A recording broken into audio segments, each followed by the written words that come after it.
What a fine day it is, isn't it everybody? To watch a tutorial video And in today's video, I will be showing you guys how you guys can log in into your Wells Fargo's online banking account. So it's pretty simple. So follow the step which I'm going to be showing you. But if you guys are new to our channel app tutorial, then don't forget to hit the like and subscribe to our YouTube channel with notification on so you guys can get notified for a future video. And if you guys have any question, feel free to ask us in the comment. I will be happy to answer you guys.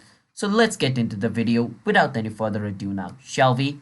First step, you want to search for Wells Fargo login and click on the first link over here. It will bring you to this website.